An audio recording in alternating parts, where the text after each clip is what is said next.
সূরা ইখলাসের ফজিলত নিয়ে অনেক অনেক হাদিস রয়েছে। আমি এমন অনেক হাদিস শুনেছি যে হাদিসগুলিতে বলা হয়েছে সাহাবীরা রাসূল সাল্লাল্লাহু আলাইহি ওয়াসাল্লামের কাছে এসে অমুক তমুকের ব্যাপারে বলছিলেন, রাসূলুল্লাহ, অমুক ব্যক্তি নামাজের প্রত্যেকটা বৈঠকেই সূরা ফাতিহার পর সূরা ইখলাস বেশি বেশি তিলাওয়াত করেন। এছাড়াও অমুক ব্যক্তিকে দেখা যায় তারা প্রতিনিয়ত সূরা ইখলাস তিলাওয়াত করতে থাকেন।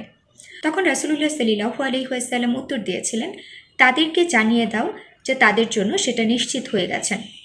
তখন সাহাবীরা বলেছেন, ইয়া রাসূলুল্লাহ, কি নিশ্চিত হয়ে গেছেন? তখন তিনি বললেন, তাদের জন্য জান্নাত নিশ্চিত হয়ে গেছেন।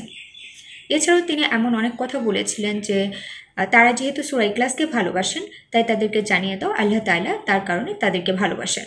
এছাড়াও এর সওয়াব সম্পর্কে বলা হয়েছে, যারা সূরা ইখলাস 3 বার পাঠ করে তারা যেন কুরআন শরীফের 1/3 খতম করার মতো সওয়াব পেয়ে গেল। এছাড়াও রয়েছে আরও অনেক অনেক ফজিলত এবং এই সংক্রান্ত বর্ণনা।